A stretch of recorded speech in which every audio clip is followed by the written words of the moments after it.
नमस्कार। आज के दिन की आप सभी को हार्दिक शुभकामनाएं।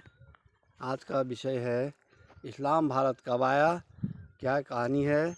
भारत में इस्लाम 7वीं सदी में अरब व्यापारियों के जरिए केरल तट पहुंचा।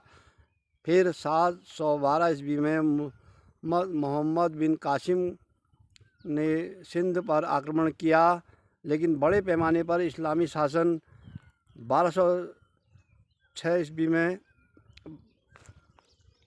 दिल्ली सल्तनत से शुरू माना जाता है। इसके बाद दिल्ली सल्तनत 1206, 1526 और मुग़ल साम्राज्य 1526 से 1857 रहा है।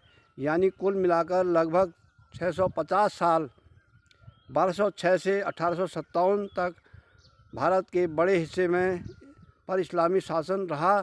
हालांकि पूरे भारत पर लगातार ये शासन नहीं कर पाए। भारत में इस्लाम 7वीं सदी में व्यापार के साथ आया, लेकिन शासन की शुरुआत 1206 में दिल्ली सल्तनत से शुरू हुई।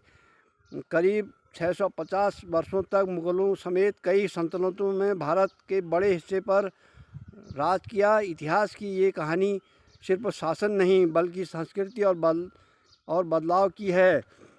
भारत का इतिहास उसके अनेक उतार चढ़ावों से भरा है। मध्यकाल में मुग़ल साम्राज्य की स्थापना बाबर 1526 में की, जब उन्होंने पहली बार पानीपत की लड़ाई में विजय हासिल की। यह केवल धोखे का परिणाम नहीं था, बल्कि उस समय के भारतीय राज्यों की आपसी प्रतिद्वंद्विता और बदलते राजनीतिक समीकरण का असर भी था। मुग़लों के शासन में जहाँ एक ओर विस्तार और युद्ध हुए, दूसरी ओर प्रशासन काल स्थापित और संस्कृति का भी विकास हुआ। इसी तरह ब्रिटिश सत्ता का उदय भी धीरे धीरे हुआ। ईस्ट इंडिया कंपनी व्यापार के उद्देश्य से भारत आई, लेकिन समय के साथ उसने राजनीतिक हस्तक्षेप बढ़ाया और 1757 की प्लासी की लड़ाई के बाद अपना प्रभाव मजबूत किया। बाद में ब्रिटेन ने सीधे शासन स्थापित किया। औपनिवेशिक काल कहा जाता है। इस प्रकार भारत में मुग़लों और ब्रिटिश शासन केवल बाहरी ताकतों के कारण नहीं, बल्कि आंतरिक परिस्थिति, सत्ता संघर्ष और वैश्विक व्यापारिक हितों के मेल से स्थापित हुए। इतिहास को समझने के लिए इन सभी पहलुओं को संतुलित दृष्टि से देखना आवश्यक होगा। ये है मुग़लों और ब्रिटिशों का यहाँ भारत में आना और किस ढंग से यहाँ प्रवेश किया, इस पर मैंने थोड़ा बनाया। विस्तार से नहीं हो पाया, फिर भी थोड़ा सा मैंने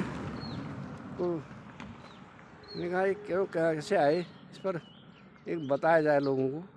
तो ये जो है व्यापारिक, ये कोई कंपनियां खोलने आए, कोई व्यापार करने आए, इसी ढंग से इन्होंने देश पर धीरे धीरे अपना प्रभाव जमा दिया, जिससे कि देश आज भी उसके चंगुल से, उस उपनिवेशवाद से चंगुल से बाहर नहीं निकल पाया है।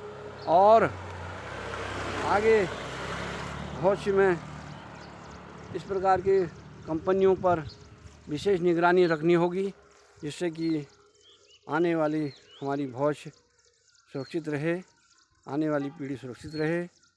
ये देखते हुए आज की वीडियो को मैं यहीं पर विराम देता हूँ। आप देखिए,